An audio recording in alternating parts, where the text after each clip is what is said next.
Bem-vindos ao canal Quem Sabe, bem-vindos a mais um bate-papo, esse bate-papo nosso de toda sexta-feira. Hoje agora eu tô com um grande amigo meu, que é o senhor, vai começando a rir já, ele não perde tempo, mas eu vou deixar ele se apresentar. Eu não vou apresentar ele não. Se apresenta, meu amigo. Pô, Marco, isso é muito constrangedor, meu amigo. Você, como apresentador, devia chegar logo assim de cara e fazer aquela super apresentação, botar o participante lá nas alturas e ele depois ter que abaixar a bola até. Mas a minha ideia é constranger você. Poxa, vamos lá, por favor, comigo. Muito bem, tá bom. Meu nome profissional é Eduardo Nogueira. A minha trajetória dentro desse mundo do empreendedorismo é desde que eu nasci. Porque é aquela história, né? As pessoas pensam assim, poxa, será que eu sou empreendedor? Será que eu não sou empreendedor? Será que eu tenho veia empreendedor? Será que eu não tenho veia empreendedor? Será que eu tenho brilho nos olhos? Será que eu não tenho brilho nos olhos? Meu amigo, eu já tenho brilho nos olhos desde o dia que eu nasci. Abri o olho, cara, já estava brilhando, disse a minha mãe. Então, eu sou empreendedor desde que nasci, mas só fui me reconhecer empreendedor de verdade quando eu estava morando em Minas Gerais. Tá? Enfim, a história é muito longa, eu não vou contar, senão vocês vão chorar. Tá. Mas eu venho acompanhando o ecossistema empreendedor, esse novo formato, né, de ecossistema empreendedor, já tem 12 anos, né? Começou lá em 2008 com a crise, né, com a crise dos subprime lá nos Estados Unidos, né, do mercado imobiliário, e lá eu comecei a vislumbrar, segundo um cenário que me pareceu promissor para o Brasil, comecei a ver como é que as coisas estavam acontecendo e falei, isso aqui é um caminho interessante de começar a estudar mais.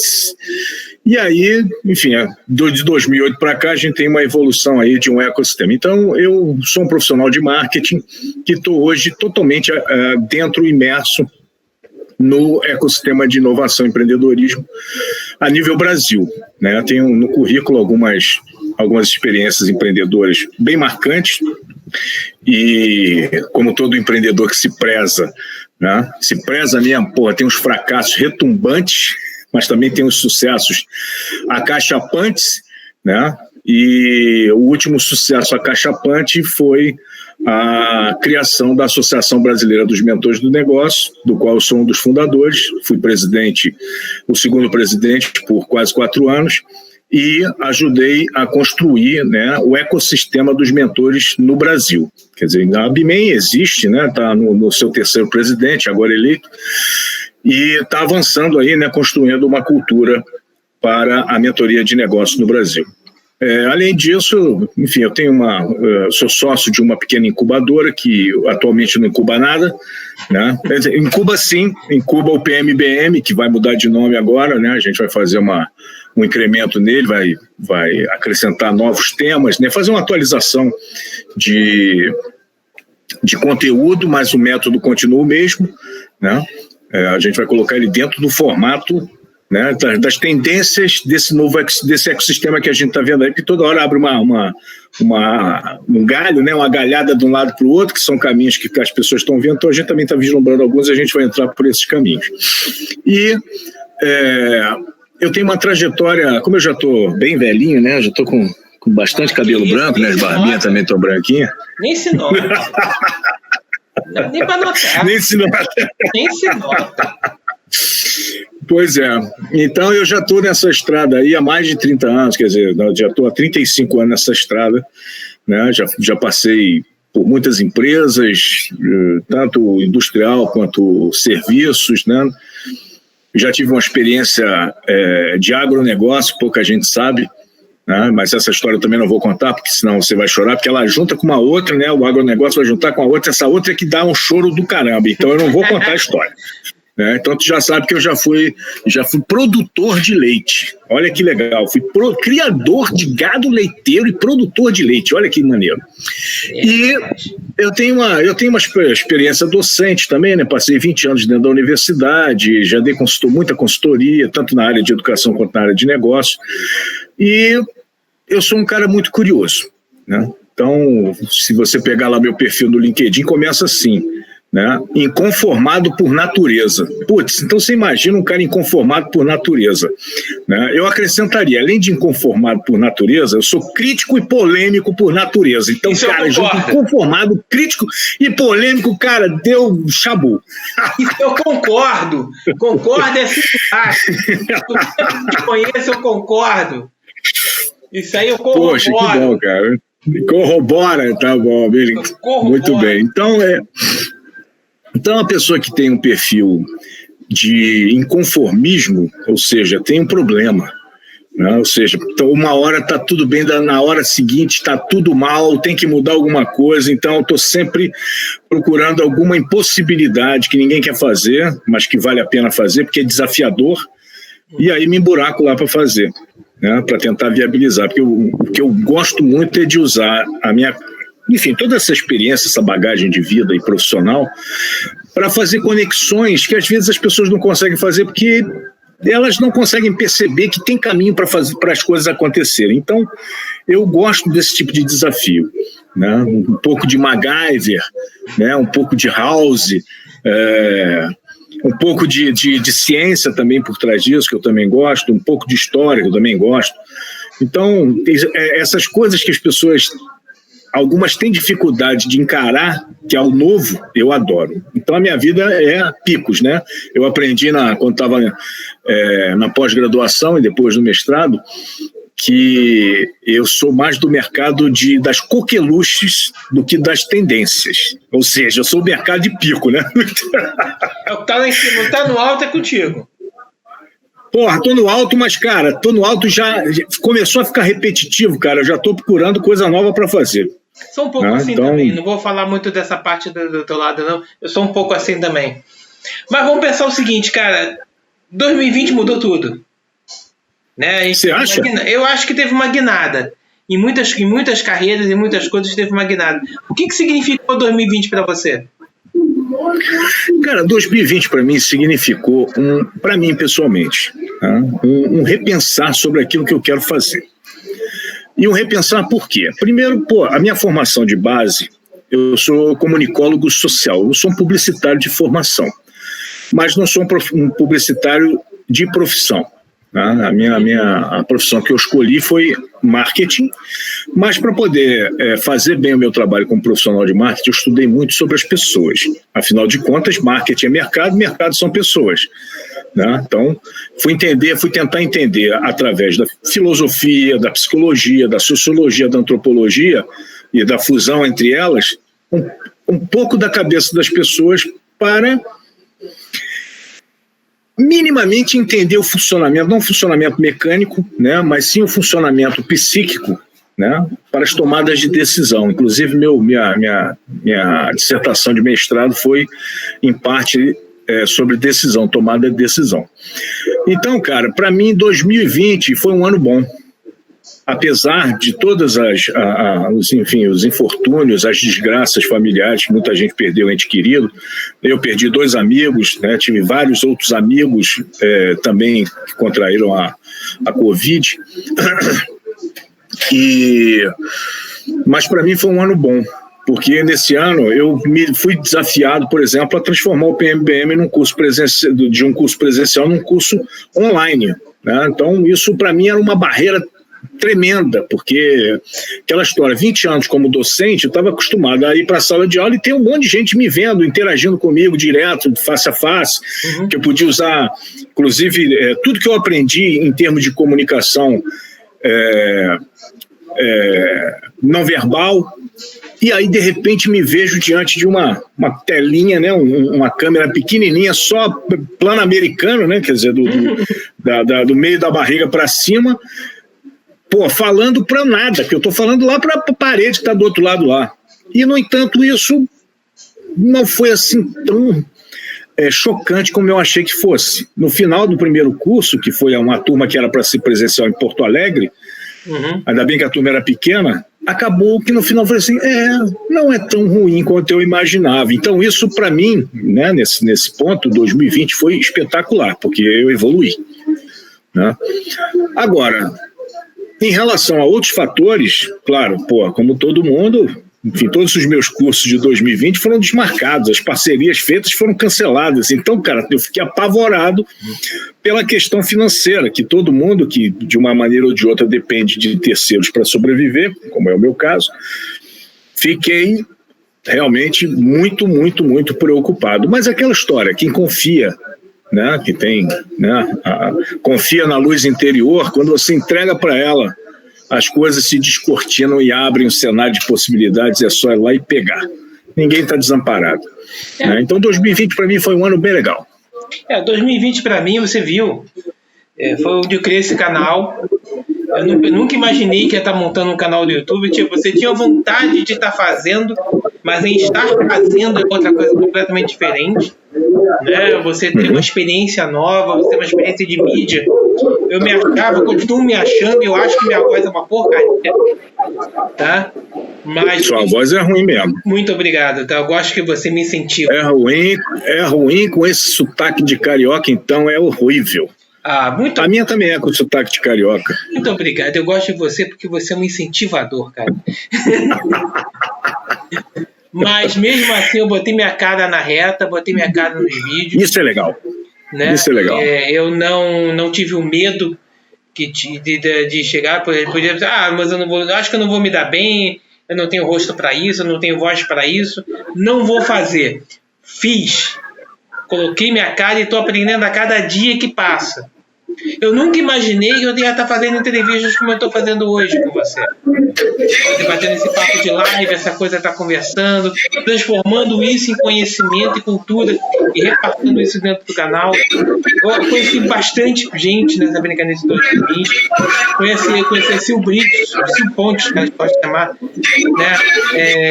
Sil Brits, ela é lá de Curitiba, é uma pessoa fantástica de AD. Tem no meu canal um vídeo com ela.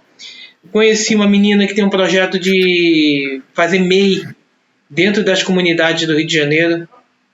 Isso é legal também. Ela transforma a pessoa que é um cara no informal em uma MEI e dá toda a educação financeira para que ela vire uma MEI. Isso é bem legal.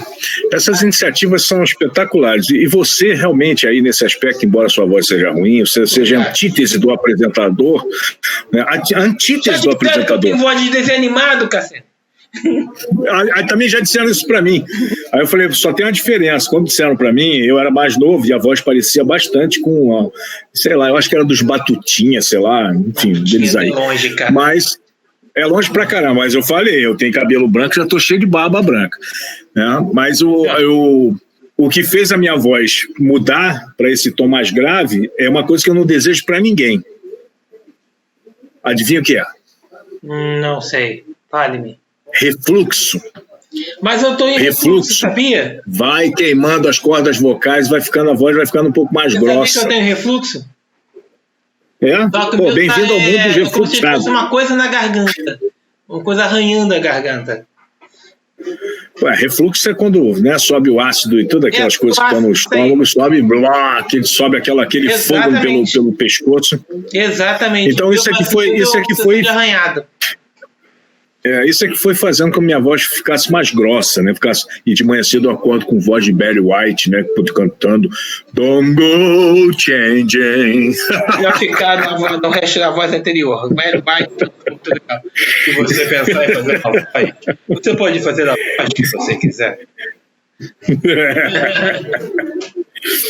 Então, meu amigo, para mim 2020 foi um ano muito legal. Fora isso, né, por força das oportunidades que o cenário me deu, né, eu acabei saindo do Rio e indo para São José dos Campos. Né, eu tenho uma namorada que mora em São José dos Campos e me acolheu lá na casa dela para aproveitar uma oportunidade lá em Taubaté, que é pertinho, fica uns 40 quilômetros de São José. E eu fui convidado lá pelo pessoal da IPTS, uma empresa ligada à Universidade de Taubaté, para ajudar a estruturar um hub de inovação tecnológica da prefeitura, administrado por essa empresa, né, a IPTS, Empresa de Pesquisas, Tecnologia e Serviços da Universidade de Taubaté, e estruturar, junto com elas, o Hub de Inovação Tecnológica de Taubaté, o HIT.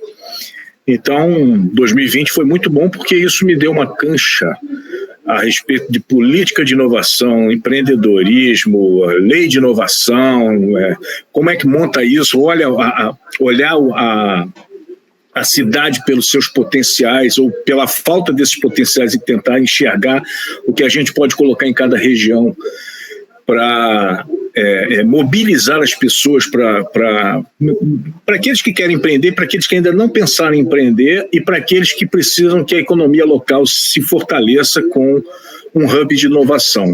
Então, isso foi fantástico, porque naturalmente me projetou a nível Brasil para dentro do próprio ecossistema, embora a Bimen faça parte dele, mas a Bimen veio pela periferia para entrar, né? O HIT já entrou no próprio ecossistema por ser um programa público, né? Então eu acabei fazendo parte do grupo que estruturou toda a parte vamos dizer assim, georreferenciada do HIT Hub, georreferenciada do HIT Hub em Taubaté. Quase um Google Maps. Quase um Google Maps, exatamente. E acabei, por um curto período de tempo, atuando como gestor de inovação do primeiro hub do HIT, né, que também já é um hub inovador, porque ele funciona dentro de um shopping. O shopping, o Via Vale Garden Shopping, se associou à prefeitura e entregou um espaço, uma loja gigantesca de 1.500 metros quadrados no Via Vale Garden Shopping, que fica na Dutra, no sentido São Paulo-Rio, e é o primeiro shopping do país a ter um hub de inovação dentro, né? Então foi, assim, coisas muito legais. O que a gente preparou para o HIT, se realmente a gente conseguir fazer, eu continuo lá, tá? Eu participei da parte de estruturação, tive um papel lá como gestor de inovação do primeiro hub, mas depois eu saí. Agora eu estou cuidando só da pré-incubação, né? Montei um programa que eu chamei de percurso de pré-incubação e estou hoje com 12 empreendedores na trilha, né? Então, isso. Esses foram os desafios. Eu até brinquei lá, quando eu estive no HIT também, né? Fiz uma visita. Você foi lá visitar, eu vi. Eu estive lá visitar, muito bonito o local, muito perfeito. Eu até brinquei, falei, quero a minha mesa ali, por favor, lá naquele cantinho. Ali próximo da portinha, porque dá pra gente ir para essa alimentação mais fácil. Exatamente. Eu tenho no período lá, são boas pessoas, muito boas pessoas e excelentes. Sim. Nós temos amigos lá, né? O Altair foi contratado recentemente como gestor do próprio HIT, né? Do gestor geral do HIT. Então a gente tem quadros Abimen dentro do HIT, o que é muito legal. Enfim, 2020 para mim foi bom por causa disso, porque fui desafiado, fiz coisas legais, contribuí para montar um hub inovador de inovação, né, que é um benchmarking hoje para outras regiões, para outras cidades que querem fazer alguma coisa desse tipo. Inclusive, já tem pretendentes de levar o HIT para outras cidades, não só de São Paulo, mas para fora também. Uma coisa que falou bastante interessante é o seguinte: você saiu de um ecossistema no Rio de Janeiro para um ecossistema de São Paulo. Você saiu. O que você viu de diferencial nisso aí? Eu sei que eu já sei o que eu vou ouvir, mas pode falar, eu já até imagino o que eu vou ouvir. Mas o que você achou do diferencial? Cara, essa experiência de morar em São José dos Campos é a própria cidade de inovação, né? Você teve a oportunidade de ir lá e ver a cidade, cara, é uma cidade que parece que você está na Europa, cidade de primeiro mundo. Tanto é que até agora, com a crise da pandemia, né, e a Covid se alastrando, São José dos Campos está com um índice baixo de ocupação dos hospitais, embora, como em todas as regiões do país, teve crescimento da infecção e das internações, mas você tem um percentual baixo comparado a outras regiões do próprio Vale do Paraíba, e se comparar as capitais nas pontas, a coisa lá está, podemos dizer que está sob controle, ou seja, lá tem um IDH muito alto, né? Então, se tem um IDH muito alto, tem um significado isso para o mundo do empreendedorismo, ou seja, as pessoas lá estão ligadas à lógica econômica. Então, cara, isso já faz uma diferença enorme, né, para o mindset local. Só em São José dos Campos, que é uma cidade que tem menos de 1 milhão de habitantes, já tem 2 parques tecnológicos. O Parque Tecnológico São José dos Campos, né, que fica na Dutra, é um parque municipal, e tem um parque tecnológico dentro da Univap, da Universidade do Vale do Paraíba. E já tem 5 incubadoras locais. Ou seja, uma cidade com menos de 1 milhão de habitantes, cara, tem mais proporcionalmente ao que o Rio de Janeiro, a cidade do Rio de Janeiro tem. Então você pensa assim, caramba, esses caras respiram negócios. Isso faz toda a diferença. Então, assim, enfim, como tudo que a gente fez, eu sou carioca de nascimento, né? E a Bimem foi estruturada no Rio de Janeiro. A gente, para crescer, tentou se viabilizar, né, nas parcerias locais com os diversos agentes ecossistêmicos, e a cultura do Rio de Janeiro para negócios mudou muito ao longo do tempo.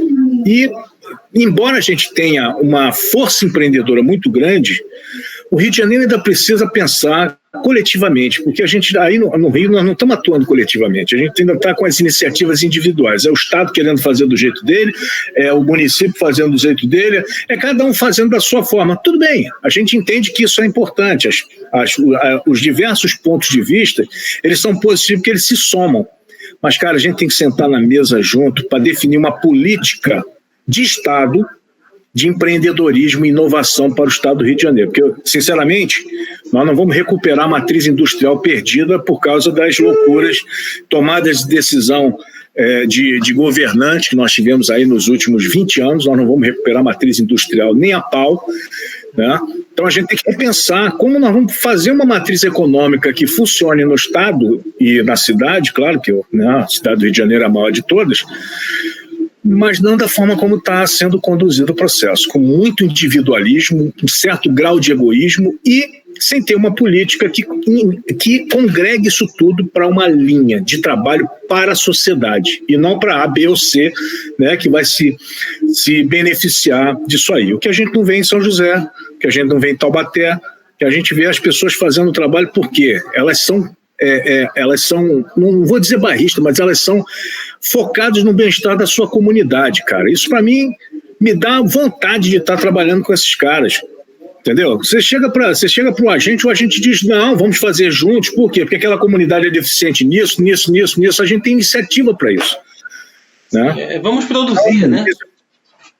Vamos produzir. E como São Paulo, porra, a matriz econômica do país não está em São Paulo, mas boa parte dela está, cara, tudo lá é feito para gerar negócios. Aqui não, aqui no Rio de Janeiro, né? Eu falo aqui, mas eu não estou no Rio. Uhum. Né? Não, é política, cara. É, sei lá, um troço esquisito pra caramba, cara. Eu não vou falar de política aqui, que também não tem nem competência para isso, mas é bem esquisito. Infelizmente você... E não muda, né? Existem algumas coisas que eu tenho visto muito com o Luiz Leão, e outros agentes do Robert Jensen, tem falado muito com ele, tem falado muito também com a nossa amiga presidente da SESP, né, a Maria Luísa Reis. Maria Luísa Reis. E a gente existe uma ideia de um Rio de Janeiro Tech, tá? Mas ainda é uma ideia. Existe uma coalizão que o nego está querendo formar para transformar o Rio de Janeiro no Rio de Janeiro Tech.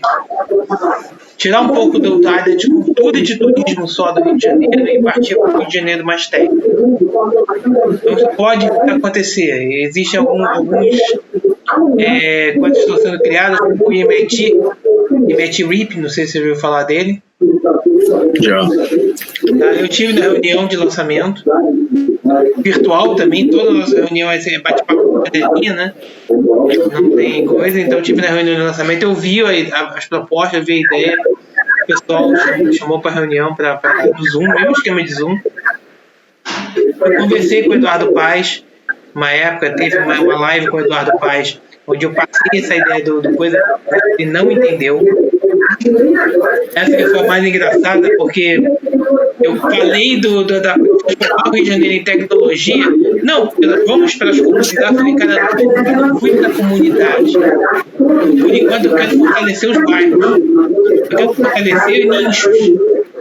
Aonde os braços de uma startup, os braços de uma fábrica de startups, o braço de não chega. Desculpa, não chega. É uma coisa que eu falava muito quando eu estava na época da startup. Eu falei, gente, vocês não alcançam o Campo Grande. Vocês alcançam outras cidades do estado. Mas o município do Rio de Janeiro vocês não alcançam.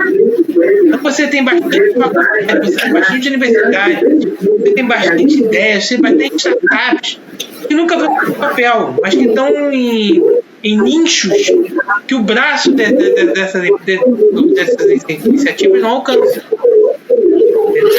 Meu amigo, mas aí a gente não vai salvar o mundo com o movimento empreendedor. Exatamente não tem como. Porque aquela história, todo ser humano é empreendedor por natureza, por quê? Porque a gente tem o poder de criar, independentemente de gênero, raça, credo.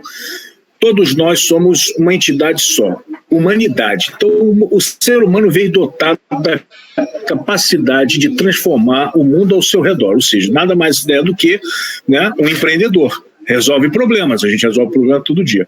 No entanto, tem pessoas que ainda não perceberam isso e outras que não querem fazer. Por quê? Porque tem uma história por trás disso, vamos dizer assim, um comportamento histórico e sustentado por interesse, que a gente sempre sabe de quem é, que faz com que as pessoas queiram um estado de dependência do que um estado de ação.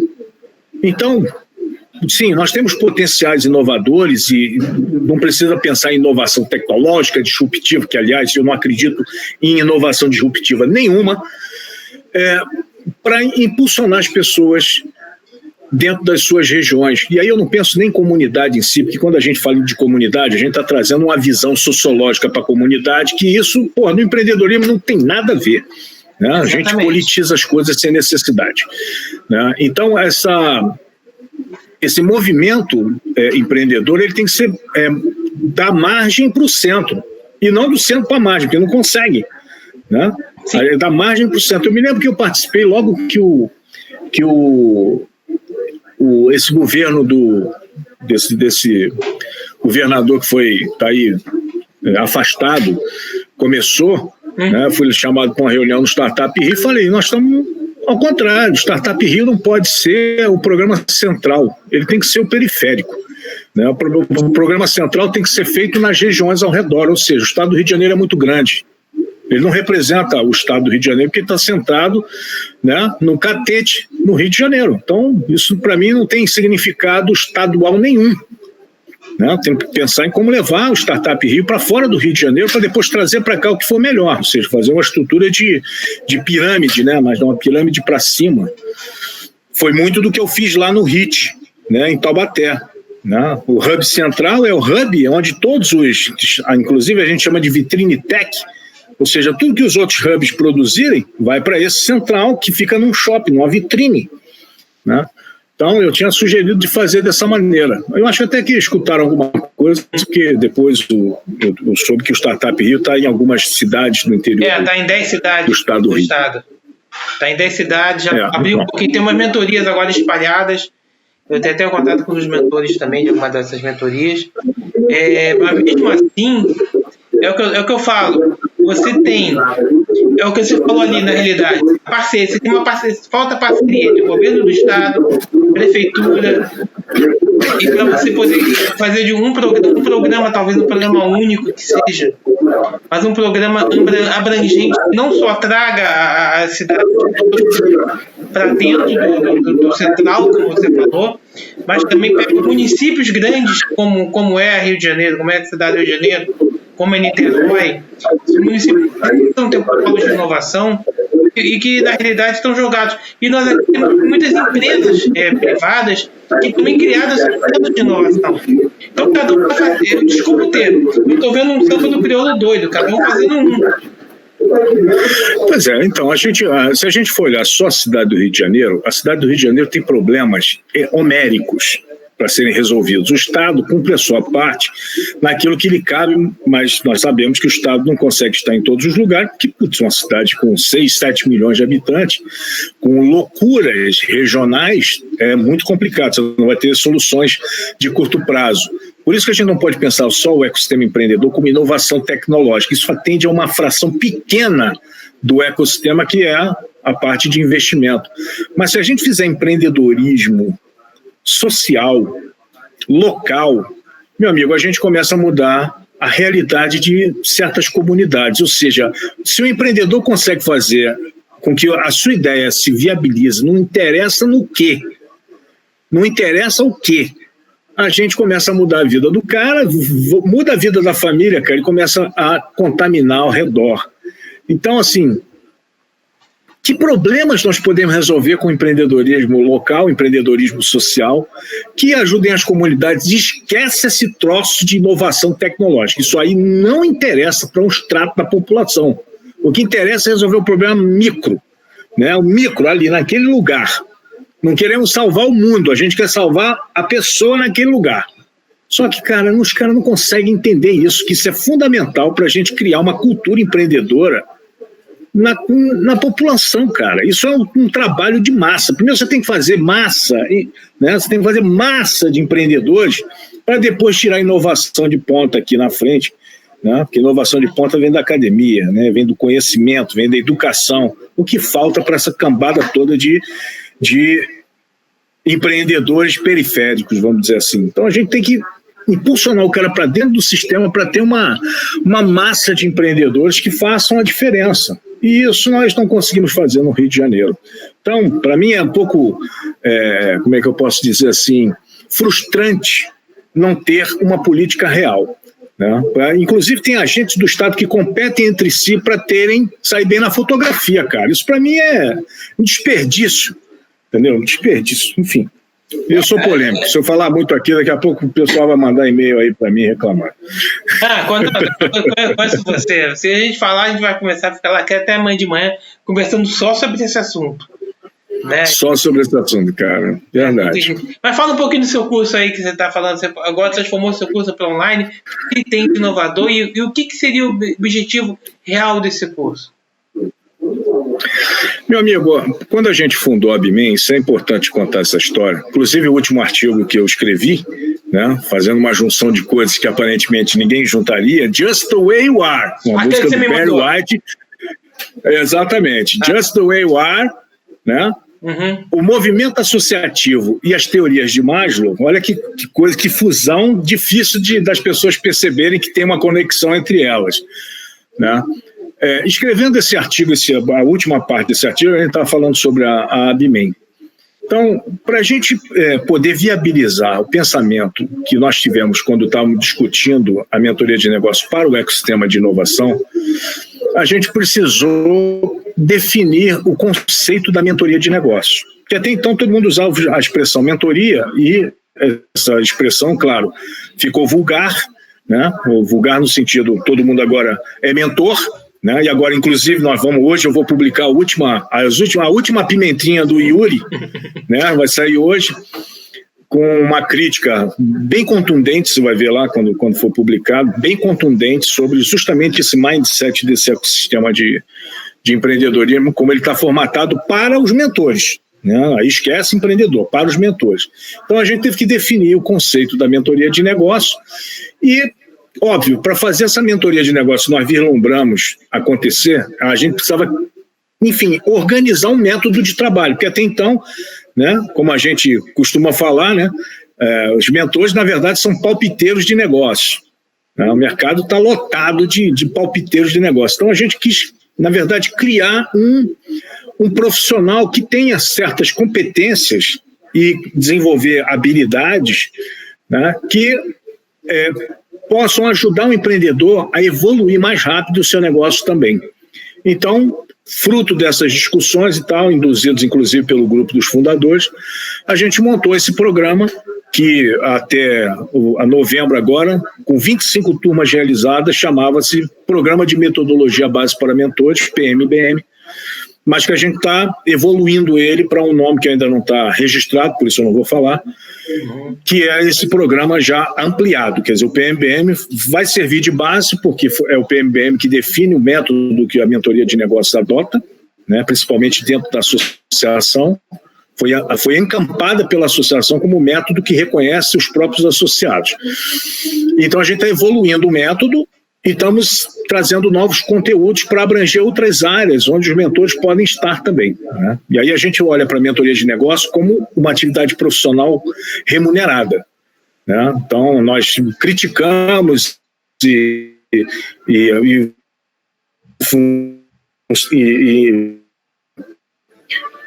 para contra-argumentar com o Yuri Guitarra, que é o CEO da aceleradora lá em Belo Horizonte, né, uma figura conhecida do ecossistema desde o início, justamente por quê? Porque ele fala de give back, que os mentores têm que fazer give back, quer dizer, give back é uma iniciativa pessoal, né, de um valor pessoal, e aí ele coloca no texto dele, né, depois você vai colocar o link aí para o pessoal acessar e ler tudo, né, ler a nossa contra-argumentação, e aí você vai ver lá ele, dizendo para o cara que ele tem que ter um comportamento que beneficia a aceleradora, porque ela não paga por isso, né, não paga pelo conhecimento. E a gente, por outro lado, diz que o conhecimento é fundamental.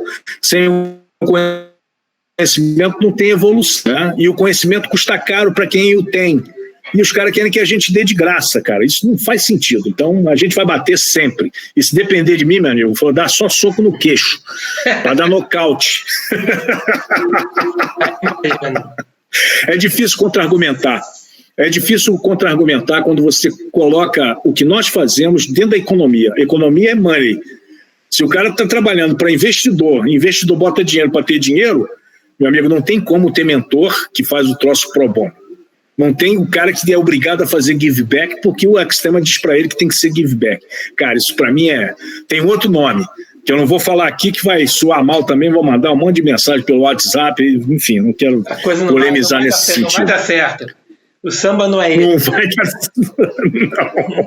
O samba não é esse. Então, a gente está evoluindo esse programa. A primeira turma de janeiro, já no final de janeiro, eu devo até depois do Natal, definir o calendário desse curso para o ano que vem. Mas a primeira turma já vai ser na última semana de janeiro, já vem nesse formato novo. Então a gente aproveitou que o PMBM dava abertura para vários outros programas e colocamos esses programas à disposição dos associados da BIMEM para comporem, né, para fazer um grande marketplace em torno do PMBM, mas ninguém fez. Então, o que a gente vai fazer é pegar o que eles não fizeram e vamos fazer, né? O Salgueiro e eu vamos estruturar os programas que são acessórios ao antigo PMBM nesse programa novo. Então, a gente vai ter muitas novidades aí em 2021 em relação a esse programa. Mas eu também tenho outras iniciativas, né? Como a gente estava falando antes de gravar, né? Pelo fato de ter conseguido me relacionar bem com a câmera sem ter plateia. Pô, isso é bom. Exatamente. Eu estou pensando seriamente em fazer um programa de entrevistas como você se lançou para fazer, mas dentro de um outro formato ligado às minhas características, inconformista, crítico e polêmico, né? Então, já deu para ter noção do que vai ser. Estou até imaginando. Pois é. E vai ter um bordão, e esse bordão é o que dá o tchan para o programa. Então, ainda está em fase de planejamento. Eu estou fazendo isso com um parceiro da BIMEM, inclusive, um associado. E provavelmente a gente vai lançar isso aqui no Vale do Paraíba, né, em São José dos Campos. Vamos começar aqui em São José e depois tentar fazer isso de uma maneira profissional mesmo, né? Ter como uma atividade, discutir, na verdade, eu quero discutir o ecossistema. Para mim, como eu já falei, eu sou inconformado, o ecossistema está na mesmice, já está me incomodando, porque eu não estou vendo inovação nenhuma no ecossistema atual, nada. Absolutamente nada. É tudo a mesma coisa, mais do mesmo. Você muda só a roupa, tira a camisa, é a mesma entidade, né? Então, as pessoas não estão discutindo sobre a evolução do ecossistema, né? Ele vai estagnar. No meu ponto de vista, ele vai estagnar. A gente já quebrou o chifre dos unicórnios, né? A pandemia está aí dando pancada nos unicórnios. As zebras, volta e meia, as zebras ficam com as listas na horizontal, hora na vertical, hora faz jogo da velha, quer dizer, mas é zebra do mesmo jeito, né? Outros falam dos elefantes, outros, enfim, tem um monte de bicho aí, uma coleção. O zoológico está solta. Hã? O zoológico está solta.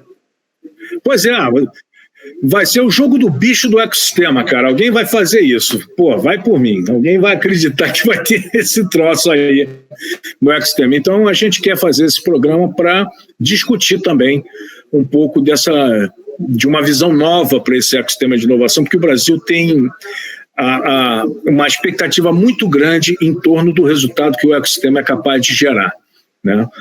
O que me trouxe, inclusive, lá em 2008 para dentro dessa comunidade de empreendedores e inovadores foi justamente uma frase do presidente da época, que disse que o Brasil, para ser o país do futuro de verdade, ele tinha que ser exportador de tecnologia, importador de royalties. Eu acreditei nisso, acredito nisso até hoje. Mas para isso acontecer, cara, o ecossistema tem que evoluir. E ele não está evoluindo, ele está estagnado. Por quê? Eu não vou responder a pergunta, vou deixar para você que está me ouvindo, né, dizer por que o ecossistema de inovação e empreendedorismo e investimento está estagnado. Responde e manda para mim, manda para o Marco publicar lá, já que o canal é dele, né? Por que nós estamos estagnados? Nós não estamos evoluindo, porque não tem crítica. Nem os agentes públicos criticam, nem os agentes privados criticam. Está tudo mais do mesmo. Isso é verdade. Isso me incomoda. Não, isso incomoda qualquer um, né? Para você inovar, você tem que evoluir. Se você não evolui, você não inova. Se você não inova, você não sai do lugar, você não, né?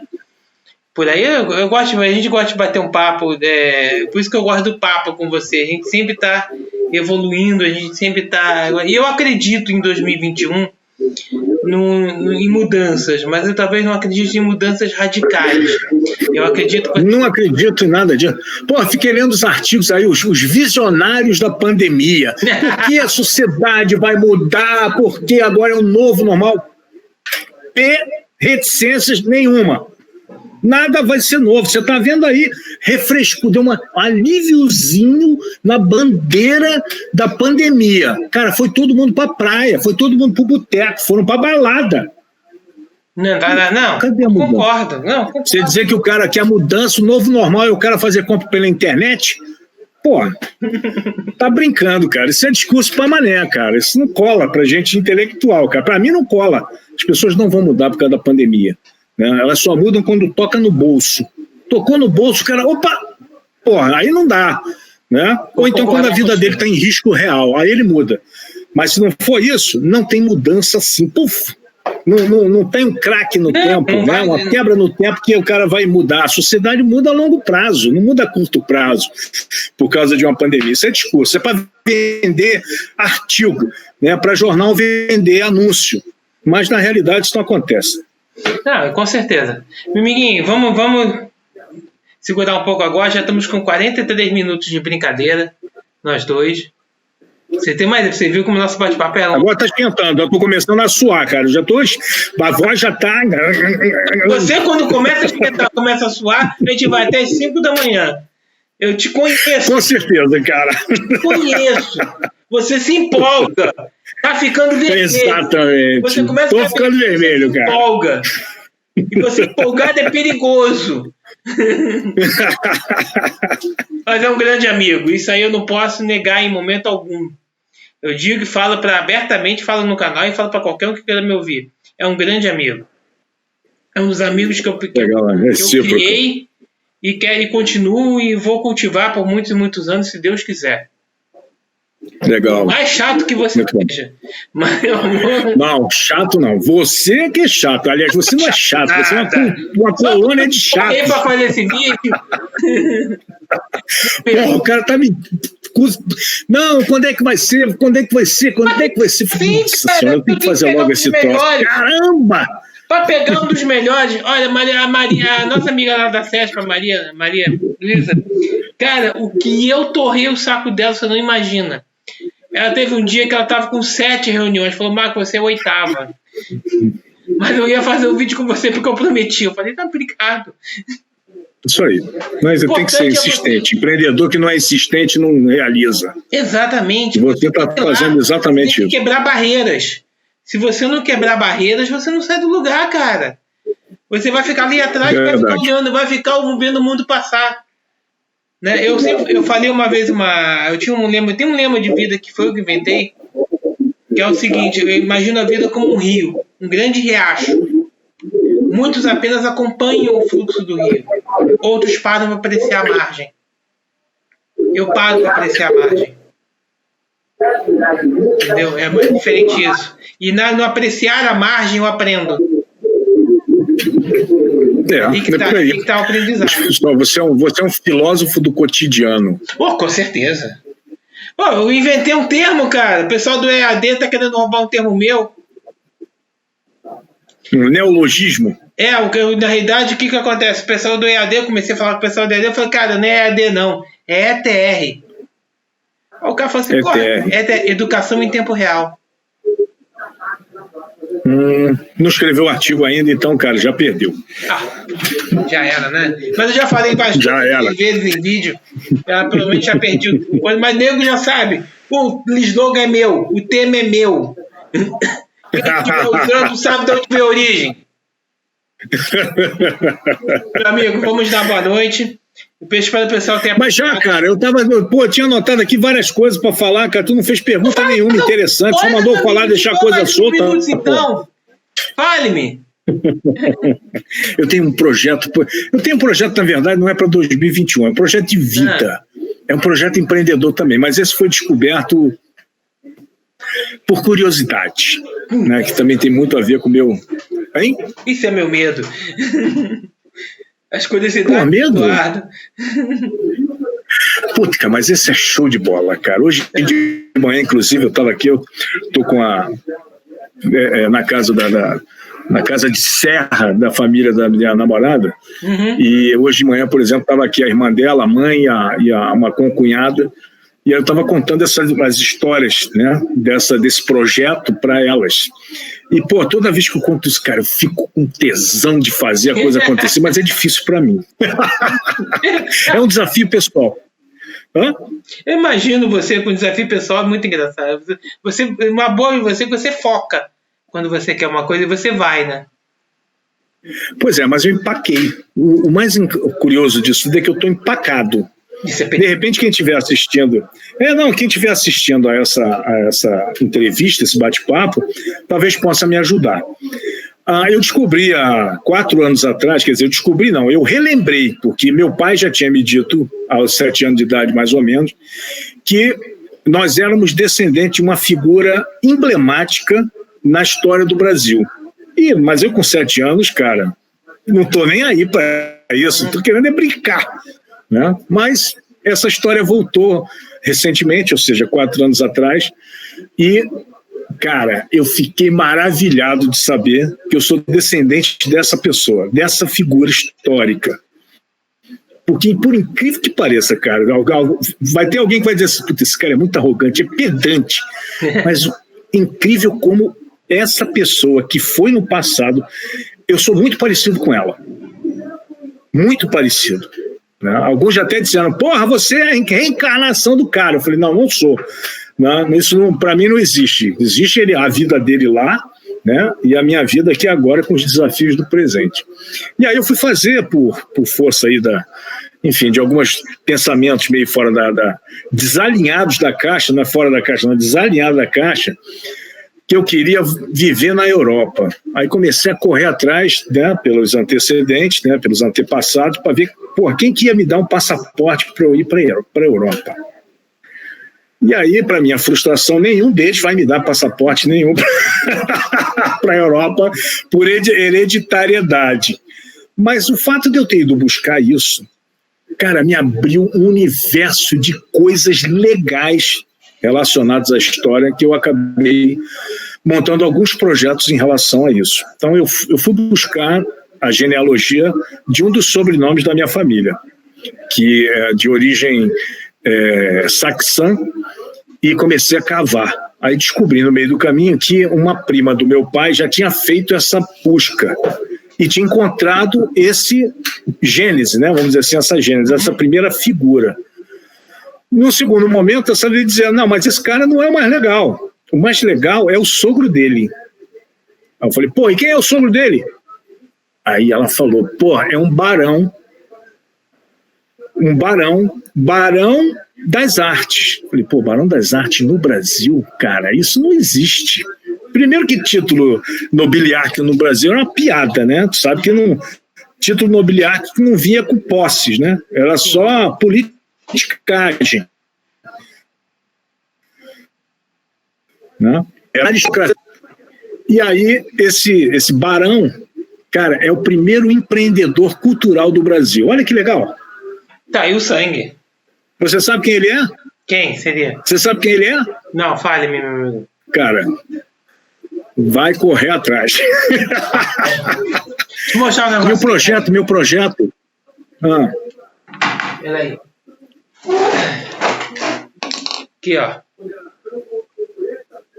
Pô, maneiro.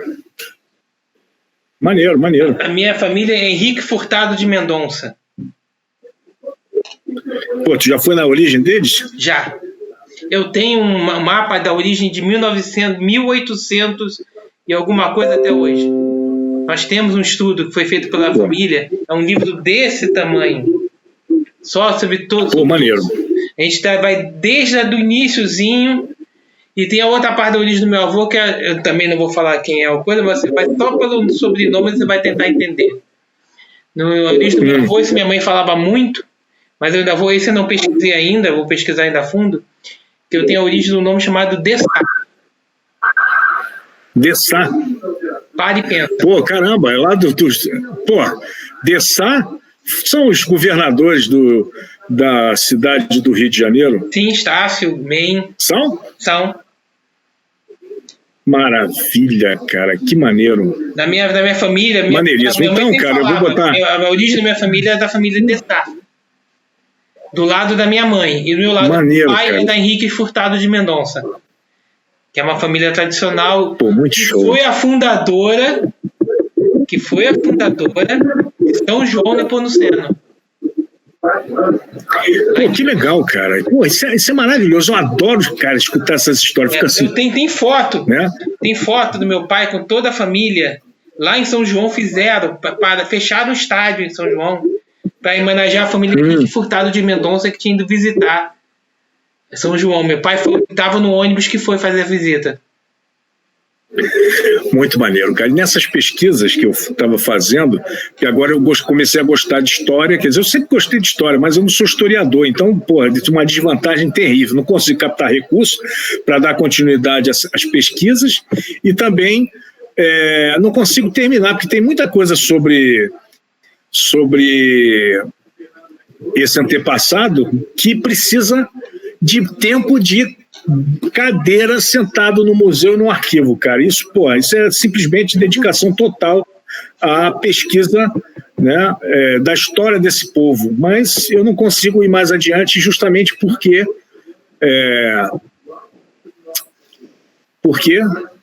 não sou pesquisador, e por ser não ser pesquisador da área de história, não consigo captar recursos para mim. Olha que coisa horrível. Mas é importante, né, que a gente vai conhecendo a família e vai conhecendo um pouco do nosso passado para poder tentar melhorar o nosso futuro. Isso é que é importante. Exatamente. Então, deixa eu ver se eu tenho uma foto aqui. Ah, tem uma foto aqui. Vou tentar esconder aqui para ver. Vou botar aqui para o pessoal ver. Deixa eu pegar aqui. Onde é que eu... Ah, é aqui. Vamos ver se você descobre quem é esse cara. Compartilhar. Dá para compartilhar? Onde eu compartilho isso aqui? Realmente não, embaixo. Assim, para apresentar alguma coisa assim. Se não tem. Se não, faz o seguinte, me manda a foto que eu boto ela no coisa. O pessoal achei. Tá aqui, achei. É esse cara. Vamos ver se vai entrar. Esse cara é o meu avô. Meu avô antepassado. Esse cara foi genial, cara. Esse cara fez coisas espetaculares, cara. Pô, só para você ter uma ideia, esse cara experimentou 17 profissões diferentes. Uma coisa assim impensável hoje. Hoje todo mundo é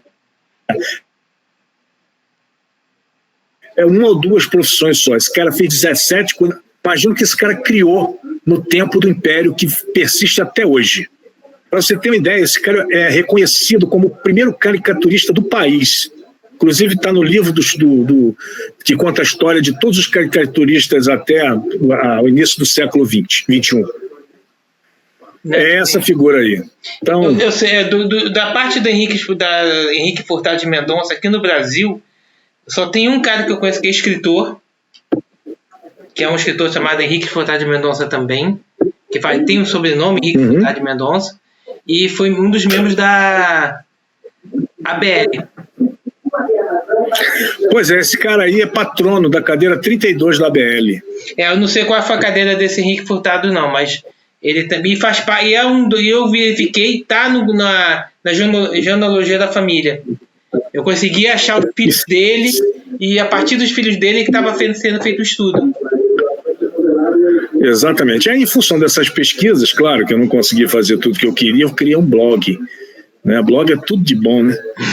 Aí, cara, tem cada... Pô, e descobri coisas assim, cara, que as pessoas passam pelos lugares, dão conta de que estão passando pela história, cara, estão pisando na história. Eu tive que viajar para o exterior, tive que ir para a Europa numa época aí, para experimentar pisar num solo velho, como se o Brasil não fosse parte do planeta Terra, um solo velho, né? Mas é a civilização, vamos dizer assim, a civilização civilizada europeia, né? Para perceber que você, em cada centímetro que você está pisando na história né, desde o início, né, vamos dizer assim, da nossa existência, né? E, cara, encontrei coisas muito, muito, muito legais. Essa aqui é uma delas.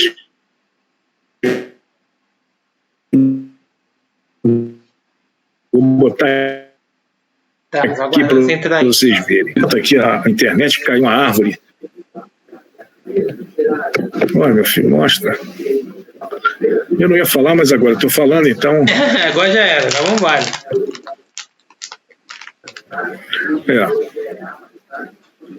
Deixa eu ver se aparece aqui. Vamos compartilhar.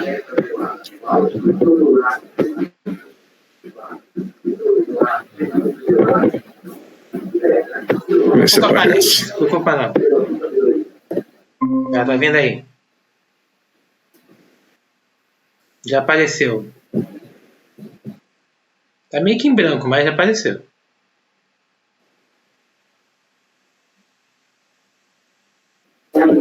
Apareceu? Tá vendo aí? Tô vendo uma página em branco. Agora apareceu.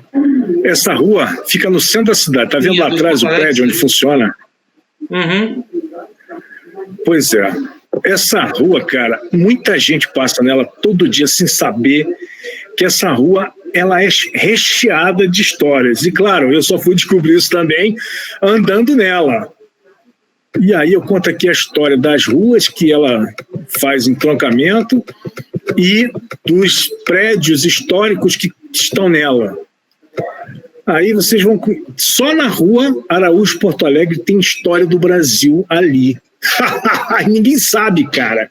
Os caras, eu acho que eles não pensaram na prefeitura ou na Câmara Municipal quando deram o nome para essa rua, né? E depois os outros que foram dando os nomes, né, das outras ruas, como é que isso se configuraria, né, como um ativo cultural histórico da cidade do Rio de Janeiro no Segundo Reinado. Olha que coisa maneira. Entra aqui e procura. O nome do blog é Porto Alegre Faulhaber. Né? Eu estava procurando, fazendo pesquisa do Faulhaber, e aí me disseram, não, o Faulhaber é legal, mas o Porto Alegre é muito melhor. Oi? Eu vou botar aqui num canto aqui para o pessoal poder ver também. Pois é. A gente coloca lá isso aí aqui é um poço de... Eu pedi para minha esposa buscar o livrinho para te mostrar. O livrinho... Isso é muito show, cara. Então, isso é muito maneiro. Então, o meu projeto, que eu espero um dia realizar, é contar a história vamos dizer assim, a biografia contextualizada, a última biografia contextualizada do Manuel de Araújo Porto Alegre, porque os críticos que fizeram suas biografias anteriores não contextualizaram esse cara. Ou seja, tem umas loucuras que, enfim, cada autor que fala sobre... Puta, maneiro, cara. Família Henrique Furtado. Pô, bacana, cara. Muito bacana. Tudo aqui catalogado, mesmo. Então é isso que eu quero fazer.